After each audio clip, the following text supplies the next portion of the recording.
নমস্কার সুপ্রিয় দর্শক, বিগত দিনগুলিতে আমরা দেখেছি আলুর দাম যখন বাজারে বেড়ে যায় তখনই আলুর দাম কমানোর জন্য তৎপর হয়ে পড়ে টাস্ক ফোর্স আর বর্ডারে মোতায়েন করা হয় পুলিশ।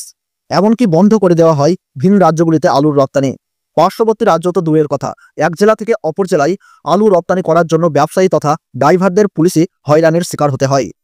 দাম যখন বাজারে ঊর্ধ্বমুখী থাকে তখন আলুর দাম কমাতে ব্যস্ত হয় রাজ্য সরকারের পাশাপাশি পুলিশ প্রশাসন। রাজ্যের সাধারণ আলু চাষি ও ব্যবসায়ীরা বলছেন বর্তমানে আলুর দাম অনেকটাই কম রয়েছে, কিন্তু এখন কেন সরকার চাষিদের পাশে এসে দাঁড়াচ্ছেন না? বৃষ্টিপাতের কারণে আলুর দাম কয়েকদিন আগেই বেড়েছিল, কিন্তু আবারও সেই আগের মতোই নিচের দিকে চলে যাচ্ছে। আলুর দাম যাতে বাড়ে, আলু চাষিরা যাতে 2 পয়সা লাভ করতে পারেন, সেদিকে কেন কেউ তাকাচ্ছেন না? সবার অভিযোগ 2014 সালের পর 2025 সালেও সারা বাংলার মানুষ সাক্ষী থেকেছে কিভাবে সাধারণ চাষিদের কথা না ভেবে শুধুমাত্র শহরের ক্রেতাদের কথা ভেবে সব শক্তিকে কাজে লাগিয়ে ঊর্ধ্বমুখী আলুর বাজারকে টেনে নামিয়েছিল আমাদের রাজ্যের প্রশাসন। অথচ আজ যখন আলুর দাম ঠেকেছে তলানিতে, হিমঘরে আলু সংরক্ষণকারীরা যখন চিন্তায় রয়েছেন, তখন কেন সরকার পদক্ষেপ নিচ্ছেন না? সেপ্টেম্বর মাসের প্রথম দিকেই বঙ্গোপসাগরে নতুন করে আরেকটি নিম্নচাপ তৈরি হতে পারে এবং যার ফলে বাংলা জুড়ে অতি ভারী বৃষ্টিপাতের পাশাপাশি বন্যার পরিস্থিতিও তৈরি হতে পারে, এমনটাই জানিয়েছে আবহাওয়া দপ্তর। এর ফলে অনেক ব্যবসায়ী অনুমান করছেন যে বাংলা জুড়ে আলুর দাম প্রচুর বৃদ্ধি পাবে। কিন্তু বাংলা জুড়ে যদি আলুর দাম অগ্নিমূল্য হয়ে যায় এবং তার পরবর্তীতে রাজ্য সরকার যদি আলুর দাম কমাতে তৎপর হয়ে ওঠে, তখন ব্যবসায়িকদের কি হবে? যারা আলু চাষ করে আলু সংরক্ষণ করেছেন তারা কিভাবে নিজেদের ঋণ শোধ করবেন? এই চিন্তাতেই কাটছে সকলের দিন। বর্তমানে পশ্চিমবঙ্গের বাজারে ধীরে ধীরে আলুর চাহিদা বৃদ্ধি পাচ্ছে।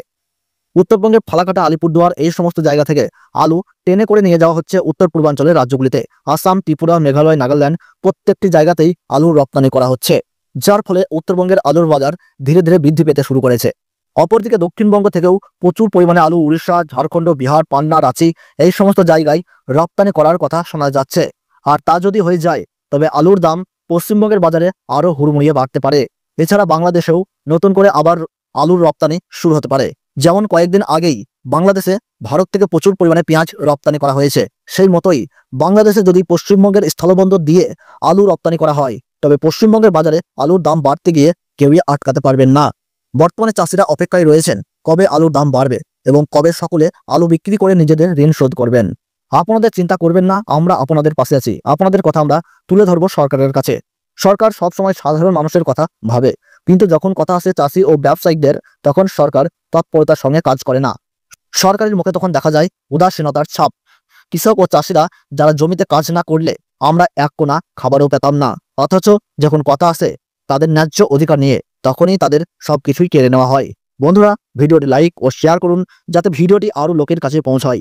আমাদের চ্যানেলটি সাবস্ক্রাইব করুন যাতে আপনার কথা আমরা তুলে ধরতে পারি সরকারের কাছে। দেখা হচ্ছে আর একটা নতুন ভিডিওতে। সকলে নিরাপদে থাকুন, সুস্থ থাকুন, ভালো থাকুন। ধন্যবাদ।